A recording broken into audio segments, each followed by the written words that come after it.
அண்ணன் போசன் அவர்கள் எம்ஜிஆர் படத்துல பார்த்த மாதிரி மதம் கொண்ட யானை என்ன செய்யும் தெரியுமா அப்படின்னு சொல்லி ஒரு பெரிய குற்றச்சாட்டு வச்சு கருத்து போயிருக்காரு.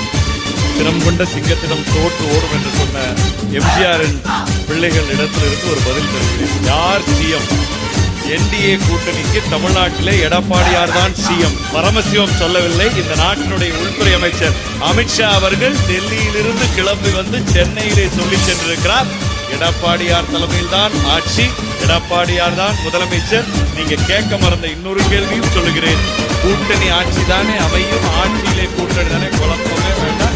என்டிஏ கூட்டணியினுடைய ஆட்சி அமையும், ஆட்சியில் பங்கு இல்லை. அந்த எடப்பாடியார் தனித்து ஆட்சி அமைப்பார், அதிமுக தனித்து ஆட்சி அமைக்கும். தெளிவா புரிஞ்சுக்கணும். கொடநாடு வழக்கை பற்றி சொன்னார்கள். உங்களிடத்திலே நான் மீண்டும் சொல்கிறேன், உங்களுடைய இறுதி அத்தியாயம் எழுதப்பட்டுக் கொண்டிருக்கிறது. இன்னும் உங்களுக்கு 2 மாதம் இருக்கிறது. உண்மையிலேயே ஆளுமை மிக்க தலைவராக உங்கள் தலைவரை தமிழ்நாட்டினுடைய முதலமைச்சர் ஐயா ஸ்டாலின் அவர்கள் காவல்துறையை வைத்திருக்கிறவர். அவர் முடிந்தால் இன்னும் நாங்கள் ஓப்பனாகத்தான் இருக்கிறோம். கொடநாடு வழக்கை நடத்துங்கள், குற்றவாளி யார் என்று கண்டுபிடியுங்கள். வாய்ப்பு இருந்தால் என்ன ஆதாரம் வேணால் நாங்களும் தர்றோம். அதையே தான் நாங்களும் சொல்றோம். அதிகாரம் உங்களிடத்திலே இருந்தது. 4 ஆண்டு காலம் நீங்கள் அந்த வழக்கை நடத்தாமல் இருந்தீர்கள் என்பதை இன்றைக்கு நான் உங்களுக்கு நினைவு கூற கடமைப்பட்டிருக்கிறேன். பிஜேபிக்கு அடிமைங்கிறத தயவு செய்து இந்த மேடையோடு நிறுத்திக்கணும். நான் சொன்ன 7.5% இடஒதுக்கீட்டுக்கு ஆளுநர் கையெழுத்து போடல.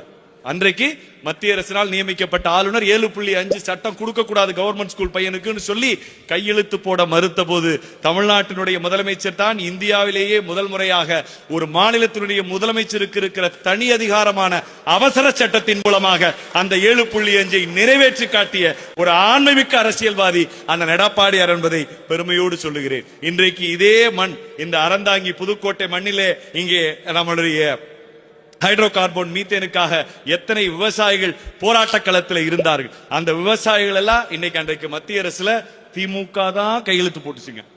நீ உங்க துணை முதல்வராக இருந்த இன்றைய முதல்வர் தான் அன்றைக்கு அந்த ஈஸ்டர்ன் எனர்ஜி இந்தியா கம்பெனிக்கு அந்த வாய்ப்பை வழங்கினார். அன்றைக்கு காங்கிரசும் திமுகவும் கொண்டு வந்து தொடர்ந்து மத்திய அரசு அதை இங்கே நாங்க அந்த ஆய்வுக்கு உட்படுத்த வேண்டும் என்று சொன்னபோது யாரும் எங்களுடைய தஞ்சை பூமிக்குள், எங்களுடைய டெல்டா பூமிக்குள், எங்களுடைய விவசாயிகள் சேற்றிலே இறங்கி உழுகிற இந்த பூமிக்குள் யாரும் ஹைட்ரோ கார்பன் மீத்தேன் எடுக்கக்கூடாது என்று டெல்டாவை பாதுகாக்கப்பட்ட வேளாண் மண்டலமாக மத்திய அரசுக்கு எதிராக ஆண்மையோடு அறிவித்த தலைமை அதிமுகவினுடைய தலைமை அண்ணன் எடப்பாடியார் என்பதை இந்த நேரத்திலே நான் உங்களுக்கு சொல்ல கடமைப்பட்டிருக்கிறேன்.